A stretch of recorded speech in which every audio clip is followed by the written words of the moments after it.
coming up here. We're live. Here we are.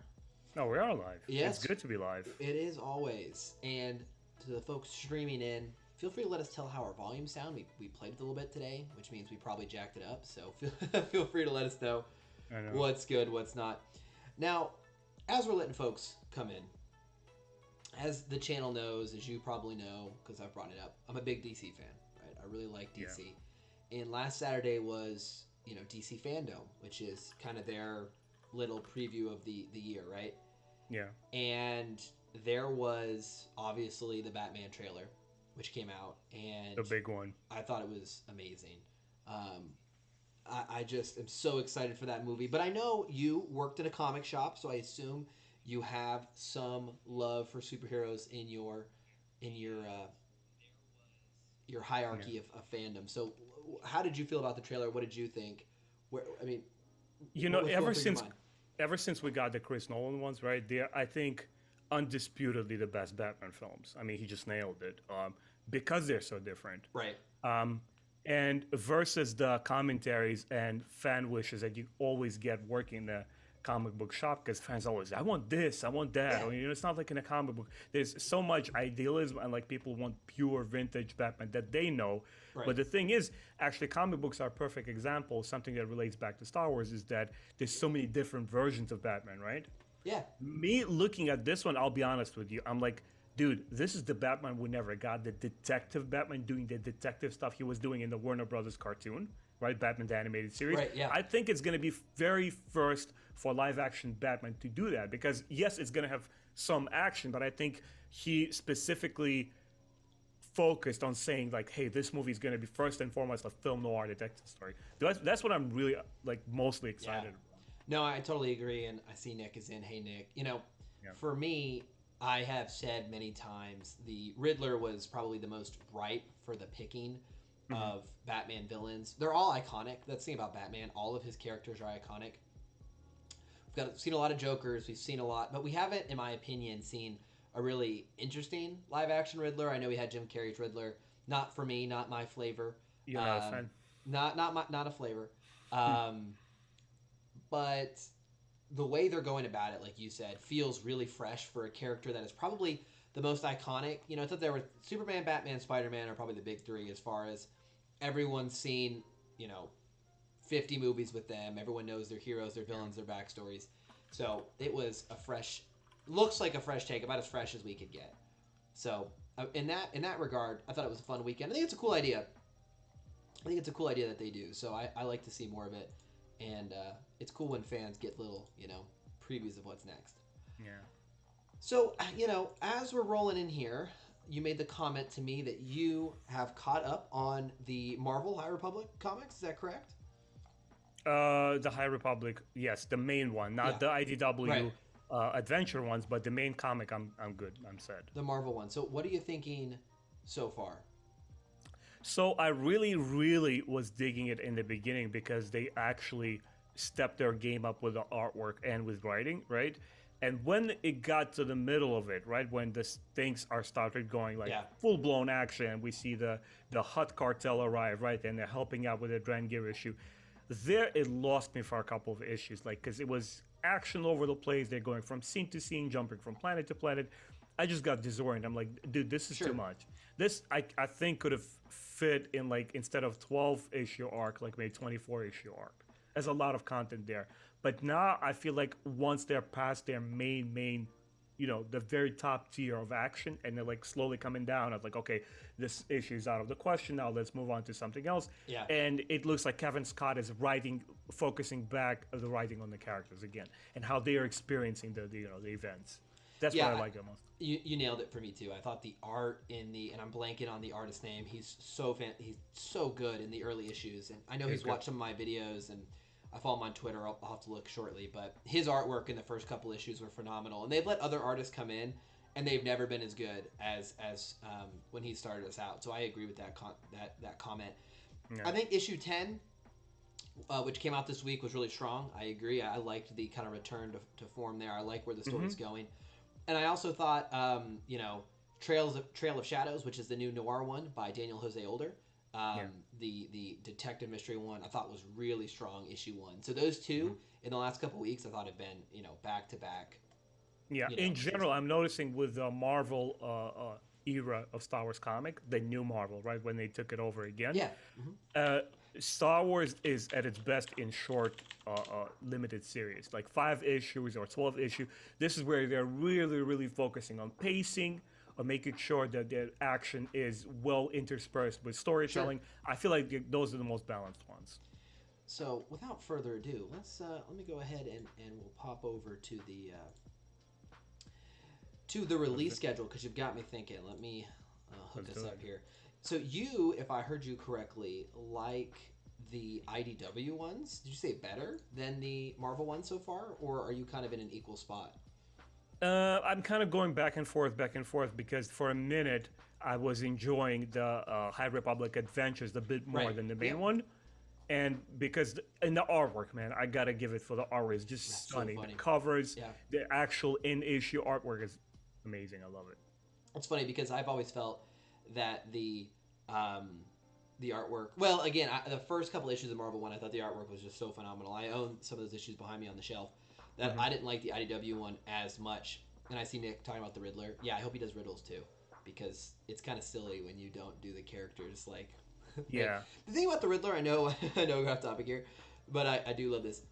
The thing about the Riddler, and I think how you portray him well, is you actually make him that genius. You make him that intellect, not like just some goofy guy.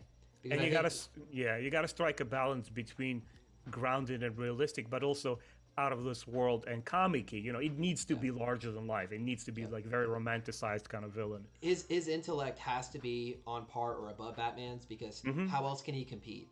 Yeah. Right? He doesn't have any physicality to him, so he's got to be smart. So I hope they and I hope they the riddle or the game he sets up for Batman is really intelligent. So Mhm. anyway, off topic there, they are doing the Ty Yorick miniseries as well. This is what I kind of want to talk to you about. They've done the first 2 issues. Have you checked this out yet? It is also by IDW, but it's written by Kevin Scott, and it's just focused on Ty Yorick's backstory. Have you had a chance to read any of these yet?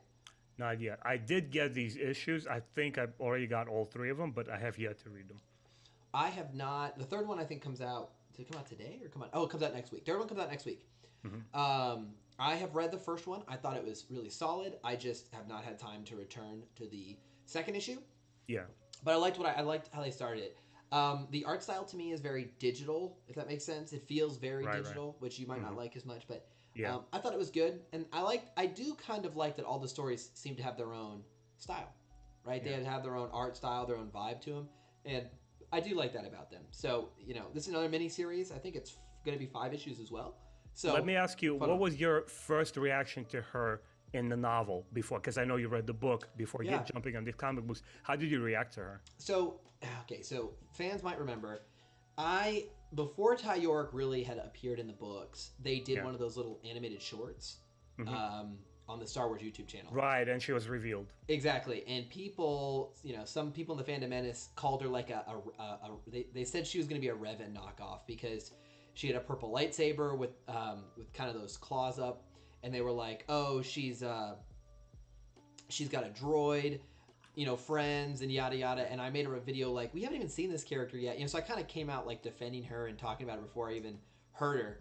And when I did finally get introduced to the character in Rising Storm, like she was nothing like Revan. So it just Nothing remotely like not Reverend. even Yeah. in the same stratosphere, which Yeah. again kind of irks me when they make videos just clickbaiting and people never read, so they think there's just Ty York character out there.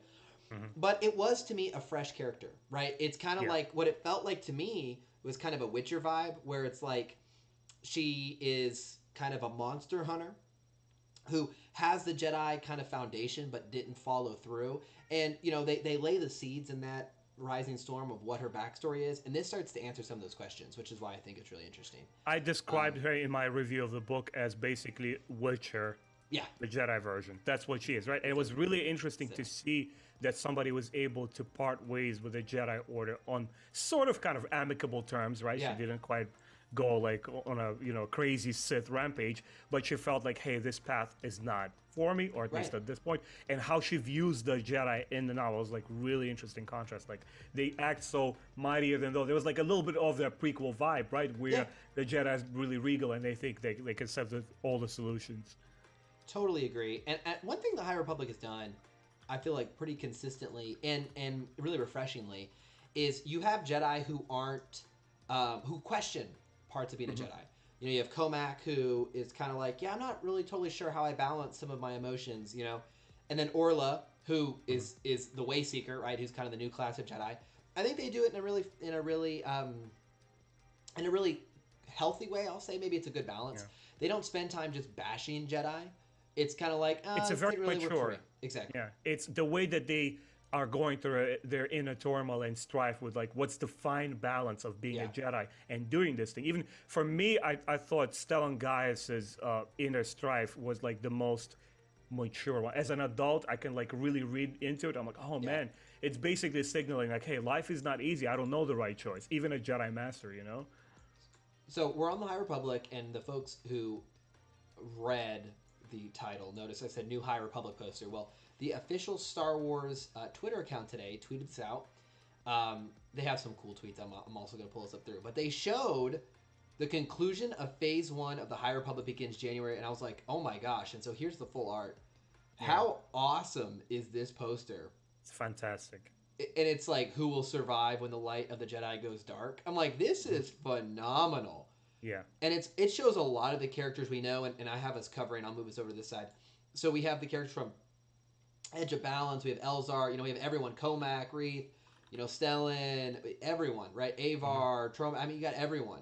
And this is just so awesome. I absolutely love this poster. I love that they continue to give us, you know, little fan servicey things like comics and art and little shorts. I feel like the High Republic community is something totally unique to the rest of Star Wars. It's smaller budget, it's smaller in scale, but it feels like really friendly. You know what I mean? It feels like they got just fun stuff for the fans. The community is just overwhelmingly positive and kind of, you know, kind to each other. And so, you know, it's so cool, I think, that they take the time to kind of hype this up. I don't know if you had a chance to see this. What do you think? You know, I saw it, and at first I didn't understand what it was because I didn't go to the actual tweet. I just looked at the image. I'm like, wait, is this going to be some kind of like an anthology or something leading up to, you know, Phase 1, Part 2 of Phase 1? What is this? Now that I'm looking at it and you're explaining it to me, and me also catching up with the mainline comic, you know what I'm thinking? What I'm like really looking forward to the most? I want Drangir to be really sorted out because at this point, remember I told you like I wasn't too fond of them, I wasn't too crazy of them, they didn't feel threatening enough. I'm almost sensing that like Drangir are nothing more but like a tool in the ancient Sith, you know, schemes, and they're like sitting in the shadow. They're not really gone here. Like it's just the Jedi have no clue where they're at. Yep. And they kind of like tease and play with you in the mainline comic because, you know, Keith Trannis has that vision of some kind of like a Sith person and they're connected to Drangir. I'm like, after this starts happening, right, and the light goes out, what's next? Like, I really want to move with the Drangir and like have that be done with and see some other major threat that really feels like, whoa, this is the next level. This is like Dragon Ball Z episode 155, where like the next level is coming. So we didn't script this, but I did have this tweet actually pulled up, ready to go, which kind of goes what you're saying. So today, you know, Daniel Jose Older, author of several High Republic pieces, you know, IDW, he's done a lot of the youth books up to this point, was just talking about his excitement for what's coming, looking at the poster. He was talking about his book, which I just absolutely adore the cover of Midnight Horizon, by the way. This is one of my favorite colors. I'm a sucker for the grayed out, kind of dark color scheme. Anyway, he makes this comment here. There are still new villains and heroes to emerge, new epic confrontations and reveals. It's wildly and windy road. That's all I'm saying. So there are going to be new villains coming in. And I do feel like, and we'll see, I could be wrong, but I, like you, agree. The Drangir to me felt like kind of, what's the word I'm looking for? Kind of like the interim villain. Like they kind of filled the space. They posed a threat, and what the Nihil did, which I really liked, the Nihil used them as like a distraction. Exactly. They're like a thorn in Jedi's path. And you nailed it. The literal thorn. the literal thorn in their side. And see, here's the thing: did I ever feel like the Drangir were gonna like overtake the Jedi? No, but they're Yeah. really frustrating to kill because Hmm. they multiply, they duplicate. So you have to really spend time and resources committing to wiping them out. Yeah. They're not as easy to kill as like a group of marauders. So I really like that they were basically used so the Nihil could wreak havoc other places in the galaxy. That to me made them kind of, like you said, kind of cooler in a little sense because it was like, yeah, these aren't gonna like. But you know what? I will say, let me take a step back. They were a threat to the civilians of the galaxy. Like to the civilians, the Oh yeah. Drangir would be terrible, which was also kind of a cool balance because, yeah, Alex just said like the flood from Halo, and that is kind of what Yeah. it's kind of what they reminded me of, right? It's like, Pretty much. and if you were a civilian, the Drangir would be terrible for you, you know. Yeah, yeah, it's nice that you kind of like shift focus from the Jedi. Like, hold on a second, they're like they can handle themselves, right? But how's it about the regular population? Because in the Rising Storm, as the Jedi are trying to fend off, remember the Nile in the fair, and the planet is being devastated. Like their resources are so spread thin because there's grand gear. Problems are happening Exactly. all over like the galaxy in different parts of the frontier. It was crazy. Now, I just saw Blue Milk Mama say something interesting here. She said she's thinking we might get a time jump after, you know, Mm, this final wave before phase two. And I can see that as well. Just because I think, right now we have 3 phases confirmed, so we're thinking probably 3 years of content. How many stories do you want to tell in this era? You probably are going to have to make some leaps, unless you're literally just going to tell, 3 years. They might want to take us to new periods leading up to the Acolyte show, because that's supposed to come at the end of the High Republic era. But I mm. don't know. What do you think about that? I mean, how do you want to see it go? I mean, do you like the pace they're going? Do you want to see us jump ahead and do new things? I mean, what's going to be the best path for the High I, Republic? I honestly I don't have any specific like prerequisite for that. The only thing I want the High Republic to remain is not be tied into with like Old Republic or with Yeah, current events. Like keep it its own thing, because I agree. it's kind of like it makes it. For me, it became almost like escapism. When you're tired about talking about conversations of what's canon, what's not canon, how does it tie into this? I'm like, man, does it really matter? It's just all Star. And when you come to the High Republic, it became like its own bubble of creativity. And I think it works best for Star Wars when all the authors are not afraid of like, hey, am I gonna step on previous authors' toes, whether it's in canon and legends, and do something that fans will, despise? Because when you look at Kevin Scott and the way that he posts on Twitter, he tries to be Mm-hmm. very positive and spread the Yep. message. You have like these some of these more vocal fans that just are out there on the offensive. Like, dude, if you check out a single book, you will realize that it deliberately not tries not to override the Old Republic, because it's clearly still very popular, right? I talked Yeah. about in my latest video how it's like it has thousands of followers and fans right now. So that's what I want High Republic to be, even if it's a little bit closer to like prequels, let's say 50 years prior to Episode One. Just be thematically separate from that. Don't mention, Palpatine. Don't mention his master. Don't mention anything of the sort. They could do, and I totally agree with you in the sense that like the High Republic feels very independent, feels very unique, and I think a lot of way it's very freeing to the fans and to the community and to the authors. I think the external forces were hyper negative about the High Republic, but the actual experience, like reading it or interacting, like it's a very kind of fun, chill, adventurous place, right? I think so many fans, like you said, and I've made this argument before, would really enjoy the change of pace of the High Republic. Like, oh, okay, it's something different. Like, it doesn't feel offensive. Like, we'll talk about something in a second that got fans really worked up this week. I don't think anything in the High Republic has ever made me feel like, oh my gosh, what are they? This is crazy. It's like, oh no, it's just different. It's just fun, and it very has a very big feeling of adventure to me. You know what I mean? It has that real kind of soul of adventure to me that I don't think Yeah. you get in some of the other Star Wars properties. Just because they're very different stories. So I like it. I'm liking where they're going. I like the path. The only thing I could see them doing, to your point about maybe leading, if they do large time jumps like hundreds of years, Yeah. maybe the third wave does lead into like where Darth Plagueis came from. Maybe that's how we finally get him in canon, because we don't. But I don't even think they're going to do that, if I'm just being totally honest. Unless Yeah. the Acolyte show shows a little bit about the rise of Plagueis, which would be interesting, because I think that's something a lot of people I'm a sucker for the Sith, right? And we're going to talk about the Sith today.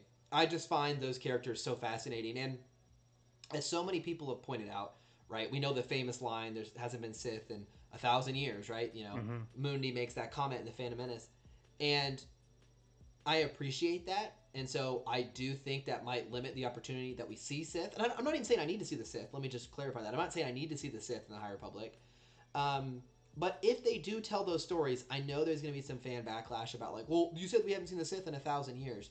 Mm-hmm. Do you feel like these creators need to be held by that one line in the Phantom Menace? I get kind of mixed feelings on this because as we've talked about, maybe George put a line in the original trilogy and then, okay, well, 30 years later I've been thinking about that, and that really kind of hampered my creative ability to tell this story in the prequel era. So I'm just going to change it. Like, I don't really care what I said. I mean, how do you feel about that? Do you feel like the books need to be very beholden to the movies that came before them? Or, I mean, what's your view there? See, it really depends. Like, on one side of the argument, I really agree with the fact that the more you kind of like go against the current of your original ideas, sort of what George Lucas did with prequels, honestly. He kind of went back and He did. retconned a couple of his ideas to tailor his new story. Right. And, I perfectly understand that some fans may feel frustrated and call it an inconsistency in the narrative. But on the other hand, look, when an author, even creator himself, like George Lucas, feels very excited again, right? And he wants to tell this new kind of story, and he's very passionate about it. It's like, man, is it really that vital to hold on to every single word and letter? Right. This is not Bible. You know what I mean? It's like, it's okay. When Yoda says, Luke, when gone am I, the last of the Jedi will you be? Yeah. But then we know that Cal Kestis is somewhere out there in the world from the video game. We know that Plo Koon possibly may have somehow. It's like, who cares, man? Okay, like, so, that line is no longer valid. What would really frustrate me when something directly clashes with a larger thematic themes, like, for example, a lot of people are talking about the Kenobi show and how Obi-Wan Kenobi and Anakin are going to have their rematch, right? And I think it could go both ways. I don't want to be a jaded fan and completely like put an X on it and say, no, don't do it. Yep. On the other hand, if they sort of do it, it kind of diminishes the value of their encounter on the Death Star. You know what I'm saying? There's just no way around it. So me being an optimist, I'm saying, let me see how they're going to do it. Yeah. I totally just agree. keep an open mind. I totally agree. I think we're on the same page. Like, yeah, I can say like, so in the case of Yoda, like the last of the Jedi will you be, or in the case of Mundi saying, oh, there hasn't been Sith. Well, we could make an assumption. To their knowledge. Exactly. We can make a really good assumption that they don't have the full grasp of the galaxy, every piece of characters. Because like Alex said something about there might be, Sith that were kind of operating low-key. And that's true, because there obviously were, right? I mean, Palpatine was years and decades in the planning, right? And he didn't appear, right, until he was ready. But the Sith still existed, right? It wasn't like they were literally gone until, a Tuesday afternoon. Yeah, and I will, and I see a couple people in chat now have said, like, Starlight Beacon's just going down in this poster. You know what I mean? Like, it's just and I think we all expected that, Fallen Star. I think everyone was like, yeah, that's exactly what they're talking about. And, okay, think about this. I heard someone say this, and I'd like to give them credit, but I can't remember where I saw it. It's kind of like, in a funny way, Starlight Beacon is like the Jedi's Death Star. It's like the opposite of the Death Star. Yeah. And so isn't it kind of funny at the end of their first, it's going down, kind of like the Death Star went down in the first That's Star a cool Wars way movie. of looking at it. I haven't thought that considered was cool. that. Yeah. Because it's like the good guy Death Star. It's like bringing hope to the galaxy. It's like out there as a port. It's like the opposite of the Death Star. And I was like, that is really cool. I wonder if they meant to do that. It's fun when you see that. Mm-hmm. So, anyway, we spent a lot of time on the High Republic, but I think, seeing artwork like this just come out on a random Thursday, like, hey, get ready for this coming out in January. I think it's cool because there's fans out there who really like this stuff and like me and you are reading it. And I think a lot of people who haven't checked it out yet don't really know what they're missing. So maybe this poster inspires people to pick it up, Maybe they're like, oh, what is this? I think I saw some people say, like, even comments in here like, what's the reading order? So it tells me, like, some new people are like, oh, what is this? Like, I haven't seen this. So, guys, I'm just putting it out there that On High and Star Wars Timeline are official shills for High Republic, okay? So if you guys haven't checked it out, please feel free to ask questions once this video, renders, live stream is over. Come over to On High, ask the questions like, hey, which book I should check out? And I'm pretty sure both of us will be jump in and help you out. I get, and it kind of segues well into our next topic. I do get called a shill a lot because I take the positive fan approach to a lot of stuff, right?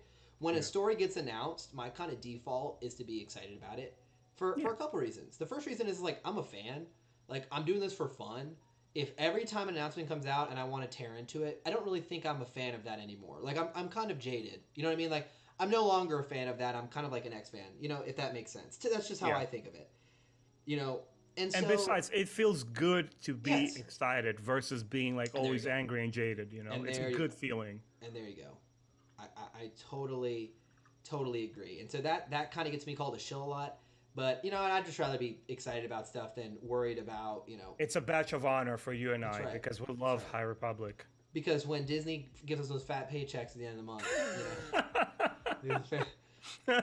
we had an interesting story throughout the week that came up. I'm sorry, I'm having something flew in my eye here. So, I made a video about this yesterday or a day before, and I've had some time to think about it since. Mm-hmm. And I saw some really interesting points on both sides, and it was definitely something I want to talk to you about. So it's about the Dyad. So let me just recap this situation, okay? And I don't know how much you've heard about this timeline. So if this is the first time, this will be kind of good. I'm gonna give it to you raw. Not quite. Darn. So here's the basic gist of it. Let me get to the correct information here. So they have made a new canon reference book called Secrets of the Sith. Okay? And I've heard of that.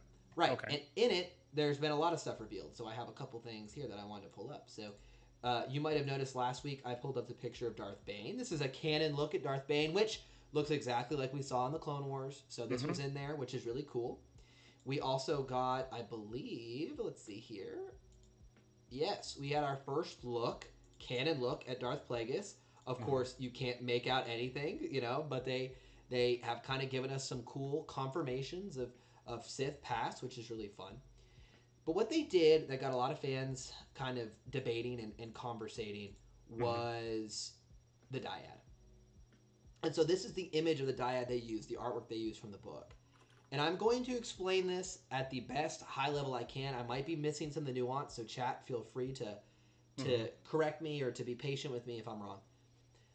But basically, at a high level, what the book indicated was that the Sith past, the ancient Sith, knew of the Dyad or heard of two beings who were very strongly connected in the Force, right?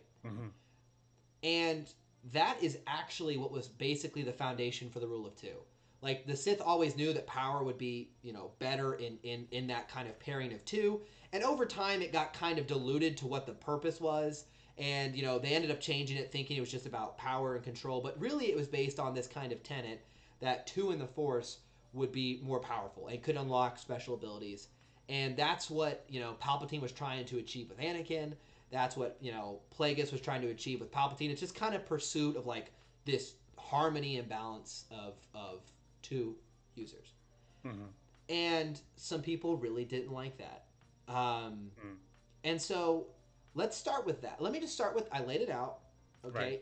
Right. Is that how you understood it? Is that how you kind of understood the drama that you've heard this week? Or is that your first time hearing that? It's my first time, honestly, hearing that, and a full explanation of Force Dyad. It's something that I haven't paid, but I have thoughts about it anyway. Go ahead and ask your question. Yeah. So that's it. That's kind of the high level here.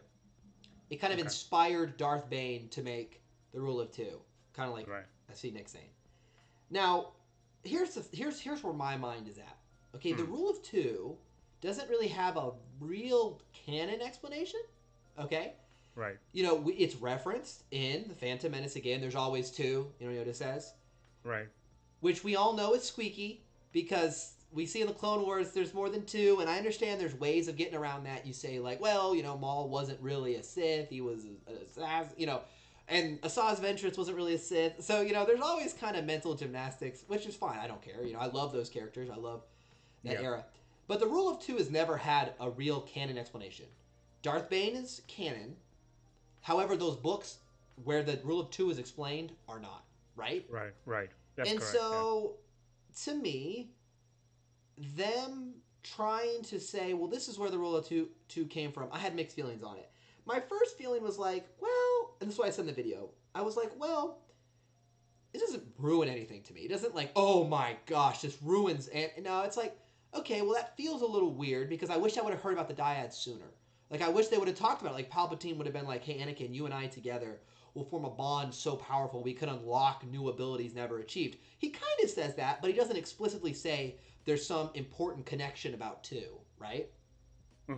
So that was my, I also said it doesn't really feel like it helps in storytelling. It feels like it actually makes some storytelling harder. You know what I mean? It feels like adding this in and trying to make it go back kind of might limit stories you can tell about the Sith. You know, if they're constantly Yeah. obsessed with the Dyad. You know, the more I thought about it, though, I feel a lot more like, whatever. You know, like I Yeah. don't think it really changes anything for me. I think a lot of fans, even people who don't like the sequel trilogy, have thought the Dyad was actually kind of an okay concept, and like characters like Revan and Malak. right, Hmm. could be, or even him and Bastila, right, Yeah. kind of Yeah. had like a Dyad, and that could be a cool way of explaining that. So I think fans have been accepting. Let me see what you said, and I'm going to show you what some of the community said. What is your thoughts So you on the might Dyad? be surprised actually about what my thoughts Okay. are. As your fans, as my fans probably know that I'm decently versed in Legends, right? I've Yeah. been reading it for 20 plus years. But to be honest with you, I was never concerned with semantics. This is like the deeper lore It is. theology and, behind the screen encyclopedia type of It books, is. which I never honestly got into because for me, they're just a distraction. And look, you can easily avert your eye and say like, I just don't care about this stuff, let me focus on Yeah. the books. And I don't understand how this would be an obstacle for somebody. If you're not into this stuff, simply don't read it, right? Yeah. How does it spoil your stories? I don't get it. But for me, here's the thing: when the Rule of Two, with the Bane trilogy came out, and I was huge, Knights of the Old Republic fan, and of Right. course Drew Karpyshyn, he went from writing for video game, he started writing that story. To me, honestly, that particular semantics or mental gymnastics of the Rule of Two was basically trying to say we need to explain the fact that there's only Yeah. the Emperor and Darth Vader in the Yeah. original trilogy. Exactly. We sort of need to put, justify while there's only Palpatine and Anakin Skywalker. It's silly to me. It's just plain silly. It doesn't add any richness to the lore at all, right? So when I looked at this, and you just explained it to me as well, I accepted it in exactly the same way that I accepted the Bane trilogy. You know how I did it? I said, okay, I know what you guys are trying to do. Yeah. I don't buy it. Let me just read the book. And I read the book, and guess what? It's freaking awesome. That's a good book. So that's it. That's as a fan. Once again, I always reiterate the fact you can always pick and choose what Star Wars is to you. So to me, like when you read it, when they announced it, A, it's not a big news. B, I don't care because I never participate in that kind of storytelling from Star Wars. I think, I think I'm pretty much aligned with you. Which is like, look, to be honest with you, the you know, exact moment the Rule of Two is conceived, right? Does that really impact what it was? You know, that's how I mean. Like the minute Yeah. it came, let's say it did. Let's use a canon explanation. Long ago, the Sith were aware of the fact that two could become very powerful, bonded in the Force, right? And they wanted to try to duplicate that. That was their goal. And so they limited their numbers, right? Now, throughout time, we saw they had, they had Asajas and Darth Mauls and Savages come in, and they trained them, but overall, does that really change anything to me? Not really. I think Nope. it's whatever. I think it's and to fans, like I see some people in chat right now. Some people are like, well, it's kind of cool. Like it's kind of a cool idea. It doesn't fully work Hmm. for me, but it's kind of cool. So let's look at the big one. So this was on, if I'm correct, this was in the comments or the description of Mr. Theories, Star Star Wars Wars theory. Theory, the Hmm. biggest Hmm. channel on YouTube, a really passionate, prequel fan like myself, and Hmm. someone who we've talked about before is very much George's vision focused. He's really Yeah, passionate he about is. He George's is vision, correct. Hmm. and so and you and I have disagreed with him on that before. Whatever, right? So here was his kind of read on it. He said, in the latest canon book, Secrets of the Sith, we get information regarding Palpatine having tried to create a Force Dyad with Anakin, and Plagueis having tried to create one with Palpatine from the start. This never was a thing. In the last 40 years of Star Wars, Dyads have not existed, nor was it something Palpatine knew about. Just like Vader didn't know Exegol existed, nor did he visit it, which is what he does in the comics. That's what he's referencing. In the new Vader comics, he goes Exegol. I would like to raise my concerns regarding this constant backtracking they keep doing and changing their prequels and originals in order to match their sequel trilogy. Regardless of your feelings on the sequels, I cherish you as a Star Wars fan. Okay, appreciate that. Mm-hmm. It's your thing. Awesome. I'm generally happy for you. If it's not, like it's not for me, then I implore you to look towards the new shows coming out. Which, I mean, I kind of, if I understood his point, I kind of agree with too, which is like, well, hey, if you don't like these, then just whatever, don't have to pay attention to this. Yeah. Which I think is basically true. That said, I feel it necessary to speak my mind about the constant shoving down our throats of the new ideas that were thrust into the poorly planned sequel trilogy. I really wanted to love it. Lucasfilm, I feel by constantly changing the past, you are doing anything but strengthening your sequel trilogy.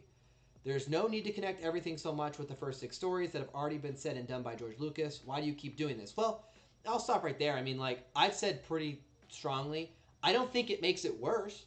Like, if you feel like there are gaps in your story and you want to use comics and books to fill it, okay. Like, it might not work, but I'm okay with you trying it. I'm going to read the book with Lando and Luke and Exegol. It might be terrible, but what if it's great? What if it's really good? If not, okay. Oh well. I didn't really like Rise of Skywalker anyway. But anyway, if you want to continue your sequel stories, by all means, there are millions who love them, and I like that he acknowledged that, and I'm sure they'll enjoy the future projects regarding them. However, constantly changing characters, narratives, and purpose relationships with other characters for the sole purpose of making valid the sequels, I feel like this is damaging not only to the sequels, but also diehard fan base. I think that's kind of like classic Star Wars, though. I think they've been changing stuff forever. Like, I feel like George changed stuff. I have thoughts here. I want you to finish this. No, okay, I'll finish the sentence. I'll let you go. Yeah. I hope this video finds whoever with opposing views well, and it opens up a dialogue as to why you think this is constructive to the overall story versus why it's not. So he's asking us to talk about it. So go ahead. Well, now, who, if no one else than George Lucas himself, went back and retconned his own movies a million times over? If we're going to follow this logic, I'm sorry, Anakin is not a slave boy from Tatooine. There is no slavery on Tatooine. And Obi-Wan Kenobi never owned any droids, right? Yeah. And so on and so forth. Now he understands the way that I, as a fan, experienced prequels. Because guess what? When I respect him immensely. He is awesome. I think he is very eloquent in being political, but also being honest and speaking up and being upfront about it. But when he said that he personally believes that the most versed Star Wars fans are the prequel ones and he rationalized it by saying that those fans were most exposed to the largest content of Star Wars at the time. Yeah. Well, I politely, strongly disagree. Because try and go to tell it to an original 1977 fan who saw all these movies in theaters and went back and watched prequels and disliked them and said, George, what are you doing? Why are you trying to retcon all these relationships and all of these characters that you've already established? This doesn't work for me. How do you address that? Because I would never attack him or criticize Theory's position because I think he's onto something. What he is trying to describe, and I hope and wish that he sees the larger picture of this argument, is that we all feel like that, and we all have our angles and perspective on this. There's no one right answer. I understand his frustration, but this is equally how prequels were frustrating to me, dude. That's why I pulled this up, because we've had our prequel podcast. We've had this exact conversation where I'm like, I love the prequels, and you're like, but that's not how it was. And I see, Blue Milk Mama said, and Leia remembers her real mother. It's like, yeah, like that didn't happen. And a lot of people could argue, well, I love this character Leia, and you told me she had a mother, and you come around and it turns out that mom died. That's just you changed your mind. And Seema said something I say a lot, and I totally agree with it. I'm sorry, my allergies are killing my eye. He says, I don't think continuity should get in the way of telling a good story. And I generally agree with that sentiment. Like, you cannot be completely hampered. Like, okay, I wrote this line 30 years ago, but, like, I thought about it more and I don't like it. It wasn't a good line. Yeah. But I agree with you. Like, he's definitely allowed to have this opinion, for sure. No, no, of It's course, and I understand it. I understand his frustration that his favorite characters are being tampered with. I get it. it's basically your feeling about the prequels. Yeah, It says Anakin and Palpatine were never meant to have a dyad. Palpatine wanted Anakin's power to do his bidding, to continue the rule of two. This is something Palpatine worked in the confines of. Maul was not his apprentice while Plagueis was alive, merely an assassin, a tool, if you will. I kind of push back there. I mean, I understand again, that to me feels like, oh, well, I have a way to explain around it. It wasn't his real apprentice. Yeah. It was, okay, well, that's your explanation, which I am fine with, but to be honest with you, just my personal opinion, I'm not the best Star Wars fan. I'm not the most well-versed. I always felt like the rule of two was basically completely ignored by Palpatine, just do whatever he wanted. Like, in the end, there was two of them, but, I mean, he had Dooku, Maul, and Savage, plus Ventress on the side. I know it wasn't his, but connected. All four just around at once, you know what I mean? And it was kind of like... Yeah. And at the same time, I was trying to get Anakin. And I know there's ways to explain it. I'm just saying, it's a little murky. Plagueis never thought of creating a dyad with Palpatine. We don't really know that. But whatever. He didn't know what a dyad was because it never existed. Also with Revan and Bastila, their dyad connection was created by their own interactions at the last moments of Revan's life, not by divine prophetic principle. What do you think about this? So, overall, as I said, I don't... He was very respectful in his comments of trying to be like, hey, I don't care, disagree with me, here's my thought. So I don't no issues with him there. But I do think, I think this Dyad thing, I just don't care. I think that's just now. I just want to show the flip side because I'm just showing two people on Twitter. So here's someone on Twitter who's like eating it up. They're loving it. They're like, okay, so here's the artwork on the floor in The Last Jedi. As you can see, it like kind of perfectly mirrors that Dyad art. That's kind of what they based it on, right? And then if you even connect it to, when they're on Mortis, you have that same kind of layout with the three circles, right? Which connects in really well. And they talk about how that lines up with some of the stuff in the reference books they like. So this is someone at the other end who's like, I love this, is so cool. It makes it all connect to me. We see these image throughout Star Wars, back in the prequel eras to now. And so you could go one of two ways, right? I mean, they put this video together where you can see the images kind of overlap, and they're really excited about it, really jazzed about it. And my point is, I think you could be either of these fans, and that's okay. Yeah. Who cares? This to them was awesome, and to me, it was like, okay, fine. For me, I just wrote a text in chat of in the live stream that it begins like Star Wars fandom like really goes into uncanny territory valley. Like when it starts going into this religious theme so much, I'm like, guys, chill out. It's not a religion. It's just like a fantasy, a saga. Just relax, enjoy it. It's fun, and I'm, what, honestly, I think when I first made the video, I even was like, my opinion's even softened since then. I think when I made it, I was like, it doesn't really work for me, but whatever. But now, even like a day or two later, I'm kind of like, whatever, like, it's fine. I don't really care. It's not like the rule of two. What I would argue with anyone who says the rule of two was that essential to the Star Wars we know. They've added it, but it wasn't like a core principle of the original trilogy. It wasn't like, Vader wasn't like, hey, look, Luke, we need to kill Palpatine because of the rule of two. I'm bound by the rule of two. If there's, that wasn't in there. But you know what I mean? It wasn't in there. It was added later, and it was interesting. It's a really cool concept. Like, hey, if there's too many of us, we just try to kill each other all the time. Let's just focus. Let's remove the riffraff. Another very interesting, I think I've mentioned this before, a very interesting comparison is that Frank Herbert and the Dune, the movie obviously is coming out. He himself wrote 6 books. And one of the professional critics who was like reviewing his entire body of work before other authors took it over, they were saying that the original Dune is brilliant and every other book diminishes its value. It's an argument to be made that the longer an IP stays alive, the longer that some saga franchise stays alive, the more it becomes like muddied. It's something to look at. You're segueing into my third topic, but we're not going to go there yet, which is let Star Wars die gracefully. Okay. We're gonna take a step back and look at some fun stuff. So first of all, there was the Lego Star Wars Terrifying Tales special on Disney Plus, which I watched and thought was a lot of fun. It was really funny. I thought it was quite humorous. Good for kids. Kids are gonna love that. And what they did though for the adults is they recreated famous horror movie posters to promote it, and this is fantastic. I love it. because the Thing is terrifying. The original John Carpenter, well, not the original. John Carpenter's The Thing is a terrifying movie. It is still to Yeah. me one of the scariest movies. It's amazing. The score is phenomenally crafted to Yeah. just maximize tension, maximize uncomfortable.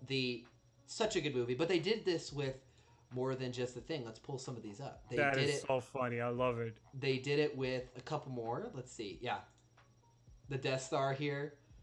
So this is Alien for the folks who don't know. This is so good. Yeah, these are great. These are absolutely great. So really cool. If you guys haven't checked this out, it's like 40 minutes, I think. I thought it was funny. Did you have a chance to watch it, Timeline? No, like Lego related stuff I don't really watch. I understand it. Not my thing. We got the Shining reference here. It's good. Oh my god, dude. This is like so funny. It's really funny. They did a great job. And I think Lego is really good at making humor that'll work for the kids, and the adults in the room will get a chuckle as well. And there's a scene where, I'll just kind of light spoilers here, where we see Kylo going back to his days training with Luke. Mm-hmm. And Kylo's like trying to do some force techniques, and he like fails. Mm-hmm. Or Ben at this time, I guess I should say. Yeah. And Luke's like, Luke says something along the lines of like, patience, you'll grow with more practice and yada yada. Mm-hmm. And Kylo mutters something, I forget the exact words, something like, oh yeah, I'm sure it took you longer than like 20 minutes training in a forest. It's exactly like Luke's training was basically a really short scene in The Empire Strikes Back. Yeah. Just funny stuff like that you'll catch if you're an adult. It's funny. There's some good stuff. The Lego makers, they really, really understand the DNA of Star Wars, because in order to pull it off with that humor, you just gotta know it. You gotta know what makes Star Wars tick. It's funny. They had some good stuff. There were some really good moments. Also, this is huge for me. This is an absolutely massive deal. So they released the Vision soundtracks for all the episodes. They're on Spotify, and I have been jamming. So Kevin, I believe it's Penkin is the last name. He did The Village Bride, which, as you guys know, you've heard me this is on my Spotify on repeat all week. I absolutely love that they released these for you guys to check out, and go check it out if you haven't. I don't know where else. I don't know if they did it anywhere else. Let's look at the website. Let's see.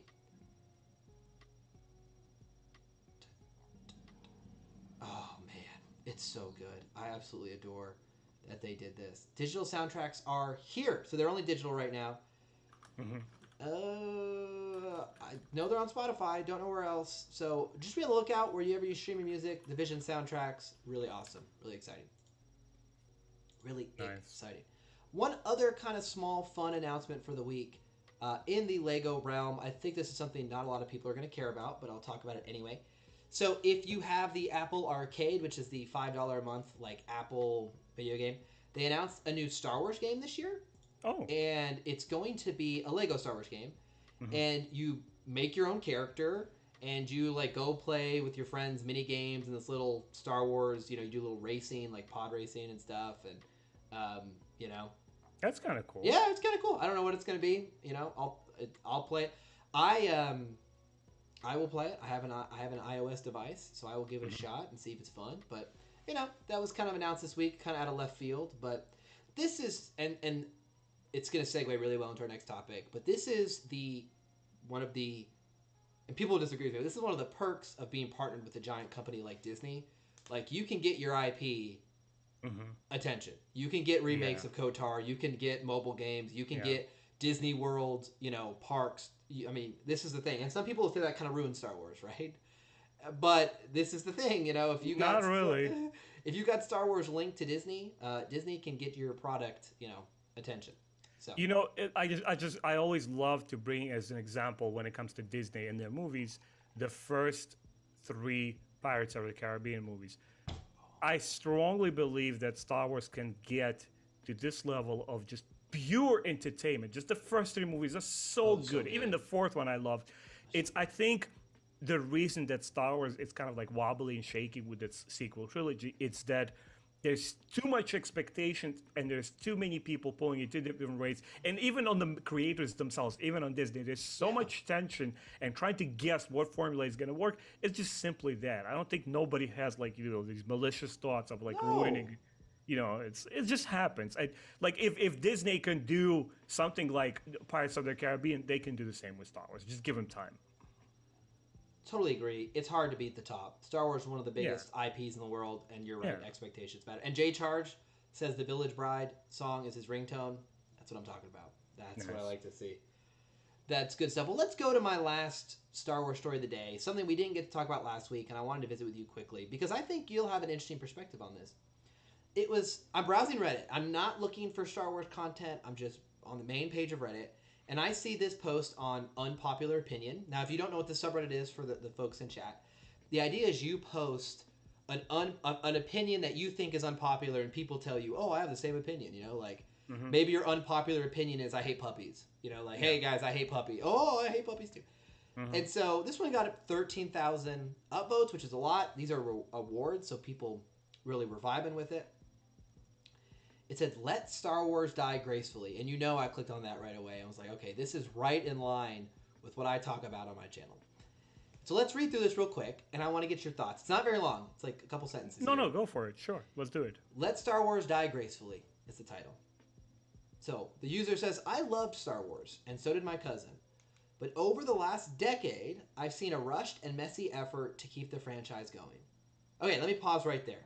I covered this on my channel if you guys want to watch my full breakdown.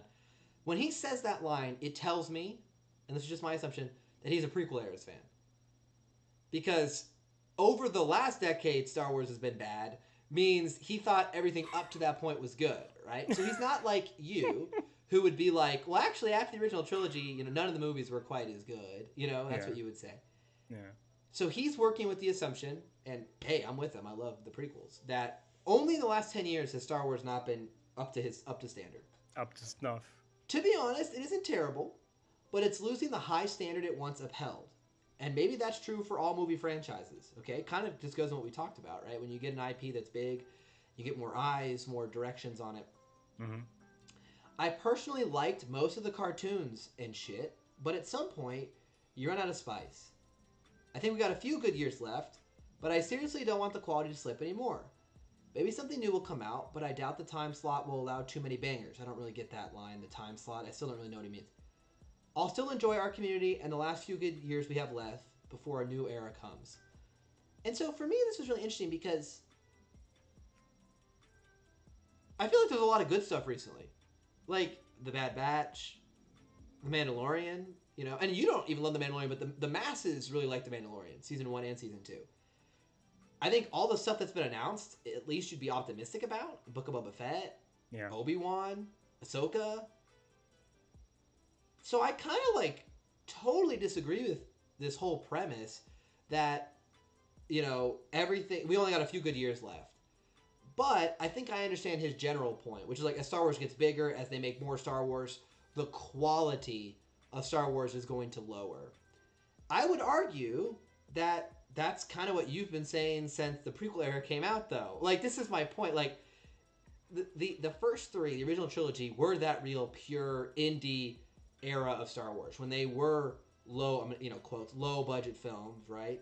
When they were unknown IPs, when they didn't have the kind of studio power behind them they have now. Are we talking about Star Wars? Well, this is the thing.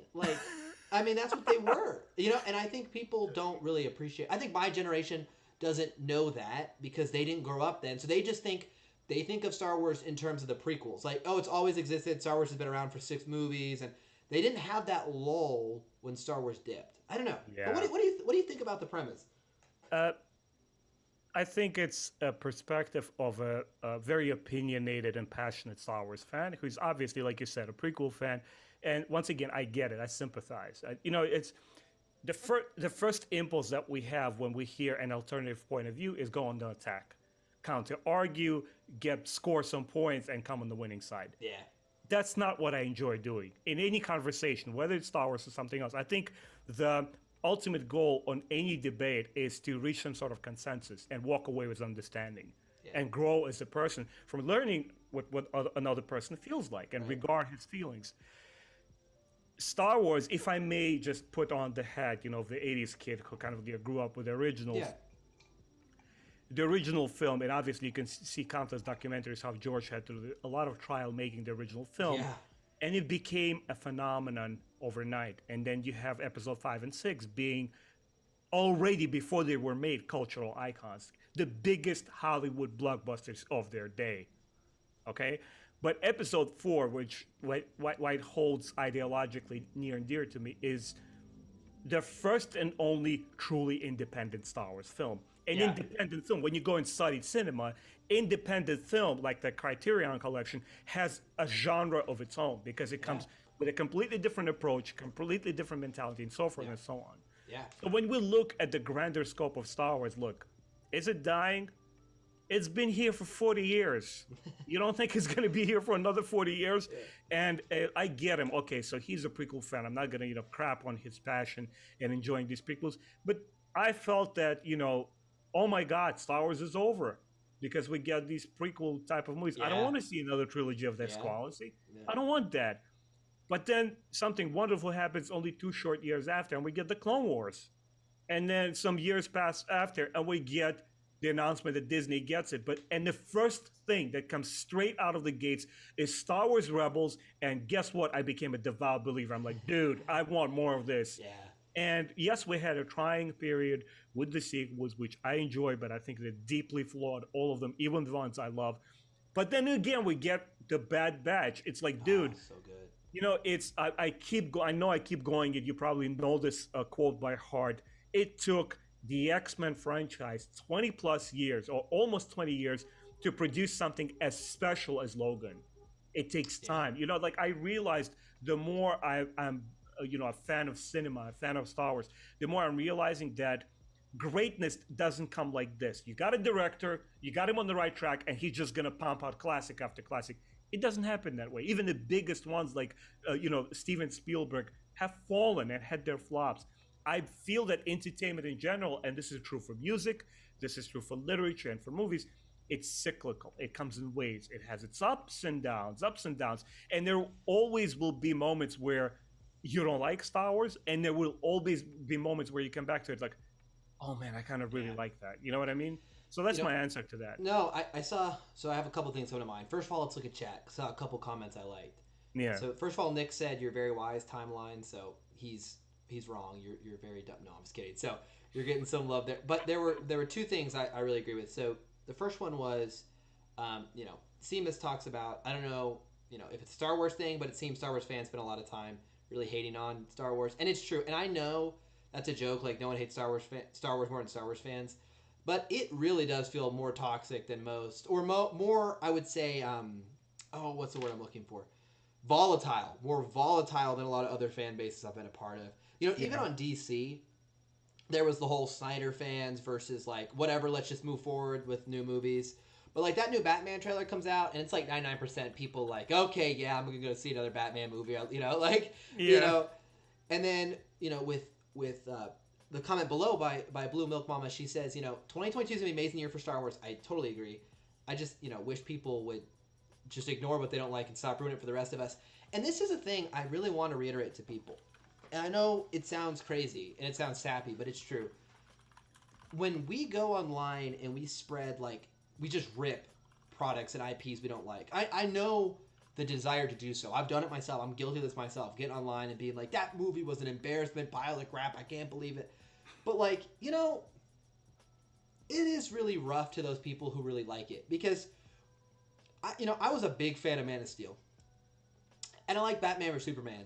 And I'll tell you, it really sucked every time I'd go out in public or get online and be like, oh, I really like that movie. And people be like, oh, that movie was crap. You see its Rotten Tomatoes score, everyone hates it. It's kind of exhausting. I love Batman vs Superman. It's great. It's so underappreciated. I Anyway, loved it is so exhausting as a fan. And people will say like, oh, well, you can like whatever you like. It's just my opinion.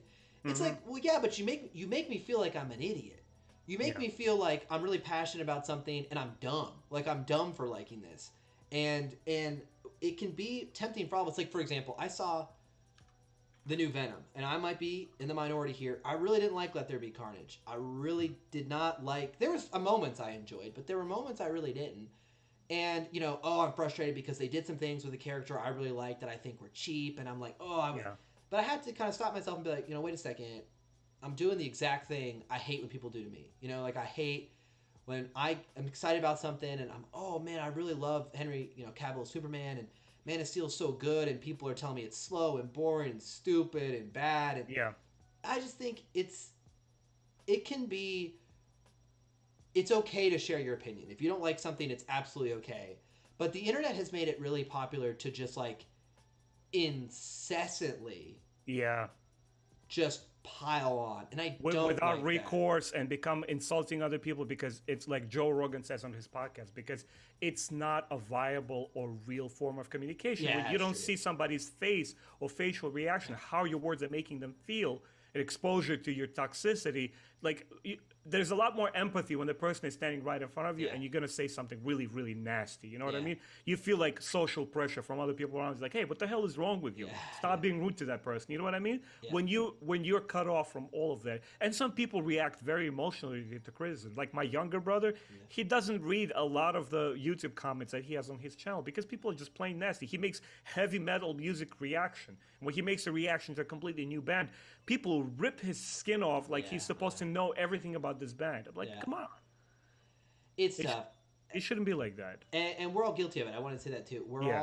We're all guilty of it. I've done the same thing, but I've just found, especially over the year of making videos, it's like people. As anyone who's followed my channel for over a week knows, I'm not a big sequel fan. Yeah. I'm not. And when they came out with someone who was like, oh, I hate these sequel movies. They did something so stupid. I would have done this and this better. But then like you see these fans online like desperately defending it. And you realize, like, wait a second, like these are people who really did it. They're not doing this because they're mean or they're evil. They liked it. They just liked it. And even though I didn't, so am I really going to spend here telling them how dumb it is, how wrong it is, how garbage it is? Like, what is that doing? Like, those people they're passionate about those characters. They're passionate about their stories, and they're not idiots just because we don't agree. So, I would love anyway. to have a sit down with a Star Wars theory, not because I'm trying to get traffic to my channel or anything like that. I would. Yeah. On or off camera, just sit down with him because he is passionate. But to be frank, to be honest with you, and just to be unfiltered for a second, I just felt it's a little bit arrogant on his behalf. And once again, like you said, anybody can be blamed on that, even me. I do. I do that too sometimes. It's a little bit arrogant to say like, hey, my generation knows the most about Star Wars, and guess what, prequels are hot shit because George Lucas himself created it. That's not the case. There's a lot of fans who dislike it, and they're not crazy or toxic about it. They just honestly dislike them because, like I said, remember when you and I had one of their very first podcasts, and I show you that artwork by Larry Ashmore. Remember? Yep. I'd never seen it. Yeah. Right? And I've never seen that up to that point either. But it just blew me away how somebody else that I was never aware of before, an artist that was commissioned by George Lucas himself, tapped into something, into that well of imagination of Star Wars that we never got, that coincides with how I felt. I was like, oh my God, this guy knows that Lars Owen is Anakin's brother. Like, there's none of those, prequel shenanigans, like half-brother, he comes back to Tatooine, and yet Anakin doesn't free all the slaves because he's in love now, and he's like, it was all over the place for me, and it was just nice to connect with a piece of art, and through it, I actually got to chat with him for a few moments on his blog, where he said, like, he told me his story, how this art was made.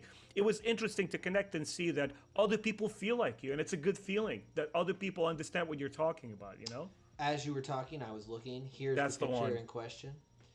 Explain what it is is for two Yeah, people. so this is, I mean, as you can tell by the shadow here, we got what we would assume, right, or what we know. Yeah.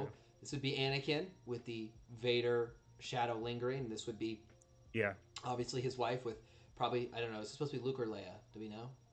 Yeah, Alex, basically, I don't know if you're being sarcastic or not, but basically Lars Owens is Anakin's brother because Luke calls him uncle. Okay, and so basically the story behind this art is it's created by Larry Ashmore. It was officially commissioned by George Lucas for the Star Wars Topps playing cards, right? Those strategic play cards. It was made years before the prequels started coming out. I believe this was dated 1996 or 1995. And George Lucas looked at his piece of art. He said, look, this is amazing. This is great. Please don't use it yet because I'm going to play around with this whole idea of the twins' mother. Here, she's nameless. She doesn't even have name Padme yet. And actually, Larry Ashmore, interesting enough, just an Easter egg, he believes that the artwork in the 2011 Blu-ray collection, which also shows young Anakin and Darth Vader's shadow, was actually the idea was pulled from this very artwork. Yeah, it was used in that poster, that very famous poster, which is a great Yeah. poster. It's a good artwork, and this just goes. What we've talked about throughout the show. We'll wrap it up here. You know, ideas change, people's ideas change, and you might have liked this idea better. I think Timeline likes this idea better, right? Even though I love what they did with the prequels, right? Yeah. You know, the point is people's ideas change. It doesn't mean they're backtracking. You know, I think that on the topic of like the big YouTubers, at the end of the day, you know, they do the same things we do. They make the same mistakes we do. They just have a way bigger following to see it, right? They have a way bigger influence, right? So when they do something or they say something, you know, the impact is larger. It's that simple. At the end of the day, I think, you know, let's just pull up my wallpaper real quick. This is what we're hyped about right now. All right, we got in 60 days now? Maybe even less. No, about 60 days. What's the, do you have a date on it? It's December 27th. December 27th. 7th. Okay. Am I correct? It's December. Yeah, it's the 27th. No, wait a second. I just hope it's different. Just give me different. Oh, I'm so excited. All right, give me a second here. I covered this on the channel. How do I not know it? Let's see. Book of Boba Fett poster and release date. Star Wars put them out. How I hate that like Star Wars official website isn't the first thing to come up on there. Anyway, we have it down here. It is December 29th. I'm sorry. December 29th. So it's a New Year's present. Russians give presents not on Christmas Eve, but actually on New Year's Eve. This artwork. So it's How going to cool be is that? a present to How me. cool is this? Hey, there you go. Yeah. There you go. Well, let's stop sharing. Let's go back to the main screen. Let's talk about, as we switch slides here, let's talk about Dune. We'll do a couple minutes on this. It is not directly Star Wars related, but they are very intertwined, and Timeline has a video on his channel kind of breaking that down. Obvious inspiration between the two properties, obvious similarities. We are both seeing this weekend. So I see it tomorrow night. I think you see it on Saturday. Right. You've read the book. I have not. So we're going to get those vastly different kind of, you know, perspectives there. How excited are you for this? The reviews have been really positive. People are really excited. I have not looked at any, buzz from the internet. I want to go and see it for myself. I love the director. His Arrival movie came out of nowhere and just blew me away. Arrival is really good. Right? It was just fresh. It was nothing just like a groundbreaking, but it was a perfect exercise in a director who knows how to hold your attention. What I'm expecting from Dune is I like my entertainment that doesn't try to replicate the source material word for word, right? Okay. Like those comic book fans who want their panel for panel adaptation. Yeah. I expect them to be a little bit different, to have some modern sensibilities. Yeah. Definitely in terms of action, there's going to be a lot of flips, a lot of cool poses, Japanese kind of like animes. But my only prerequisite for enjoying this movie is that it has the heart and feel of Dune. In that, that the deeper layer, when you peel off the skin, that philosophical human condition, it's that frontier-like feel of the book. That's what I'm hoping for. Not much, not too much expectation. So for the folks who haven't checked out your video yet, you did a video comparing Star Wars and Dune, right? Right. And that was, that was about a month ago now. I just looked on your channel. And I think you got a little bit of backlash there from that video. It might have been your most controversial video ever. What was your general thought there? People should go watch the full video. It's a really deep breakdown, 30 minutes. Yeah. 30 minutes plus, I'm pretty sure. What was your kind of basic takeaway? Is there something here for Star Wars fans? If they like Star Wars, are they going to like Dune? Where are you at? Absolutely. It's aesthetically very different from Star Wars, right? Star Wars always has been focused on space opera and family story and just a pure adventure. Dune, at least the book, is very, very different. It's, there's actually a video on YouTube of Frank Herbert talking about how he took 5 years preparing material to write this book. And he looked at everything from geology to like human, psychology and stuff like this. So if you're looking for Star Wars, kind of like crazy action, you will probably get it in the film because they need to market it this way. It needs to have that action to sell it. It does, yeah. But from the story perspective, it's aesthetically very different. And when I was making my video, I found hardly to no connection between the two. They just so aside from the fact that both had desert planets, Yeah, which yeah. plenty of science fiction prior to that had. And it looks like a little bit of a I don't chosen one might not be the best word, but little bit of like that hero. They kind of seem to have that kind of vibe similar. Later on, Yeah, yes, if you would regard that the prequels also yeah, went back and yeah, borrowed from Dune again, yeah, then there is an argument to be made that Anakin Skywalker is very much yeah, influenced by Paul yeah. Atreides. Well, I'll tell you, man, I'm really excited, and I will say, it's a slower time for Star Wars right now, Yeah. but there's still a lot. There's still a lot for us to talk about, interacting with the fans, and I appreciate everyone coming out. We're sitting at about between 8 and 10 viewers most of the night, which is a ton for folks taking time out of their day, an hour, just sit and talk with the two of us. We really appreciate that. I wanted to say that as we're about to wrap up. What is on your mind right now, Timeline? What are you working on as far as your next Star Wars videos? What is the most exciting thing in Star Wars coming out to you? I mean, what's going on?